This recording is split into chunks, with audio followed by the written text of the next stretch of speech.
thank you for this time. I also want to thank you because you're volunteers, and thank you for your public service to your state. They are fortunate to have you. 11 days after a federal judge placed wolves back on the endangered species list, the regional director of the U.S. Fish and Wildlife Service stood before the Idaho Fish and Game Commission and took the blame.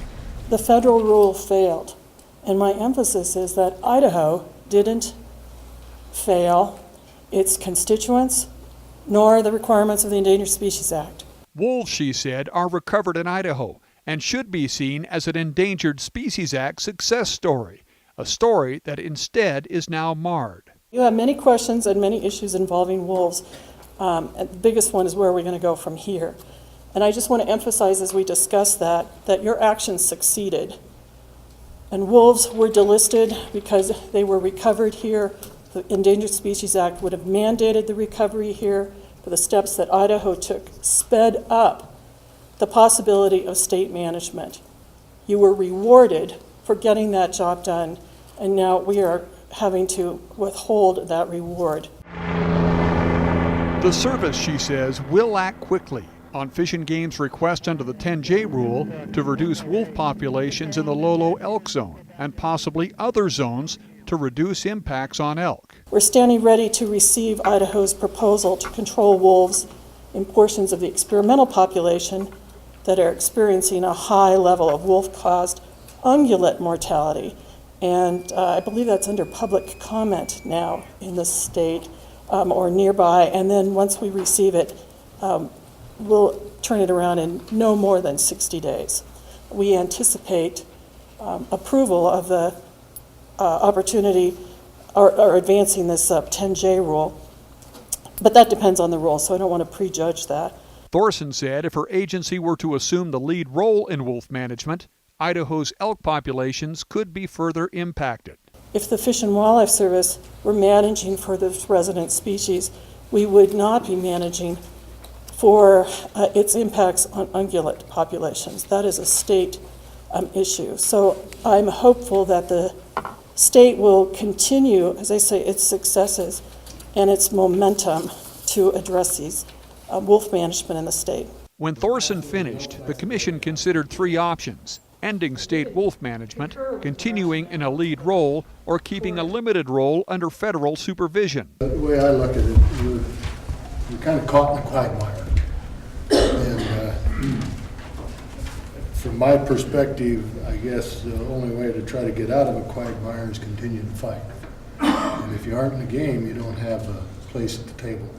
I believe that if we hand it back, then that service to our sportsmen, in the long term, we're going to be losing more elk and more livestock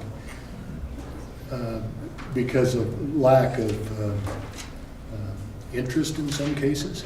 Commissioners agreed Idaho should maintain its lead role and worked out a resolution with four main objectives. One would be to pursue an appeal of the decision of Judge Malloy, obviously.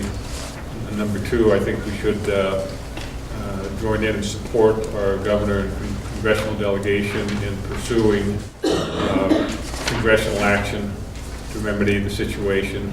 I think three, while wolves that we listed, that we pursue all available remedies under 10J to mitigate impacts where wolves are adversely affecting livestock and also ungulate populations where they're the principal cause of not meeting target objectives.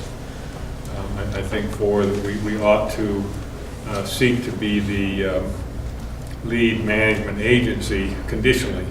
And that would be conditional upon entering into a new memorandum of agreement upon terms that are acceptable and set forth specifically Idaho's obligations in a manner that would be consistent with our current objectives and our current resources. That agreement must be worked out in 90 days. Since Fish and Game is funded by hunting and fishing license sales, commissioners say it must include more federal funding for wolf management. I'd like to see us restrict sportsman dollars being spent on wolves to the strictly to the amount of federal funding that we receive that's earmarked for wolves today.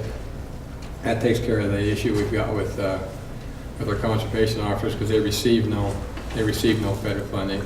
So it's only our sportsman dollars that pay their share. So if we held it just to what we receive from the feds on wolves, then I think we could do a pretty good job of representing what our sportsmen expect us to do, because I don't think that in the light of the direction this is going, that we need to spend a lot of money on this wolf issue from our sportsmen. I think it does us some good, and I think it's the right thing to do.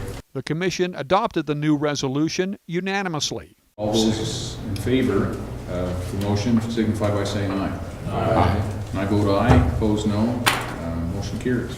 You can read the resolution and much more on wolf management by visiting our website at fishandgame.idaho.gov.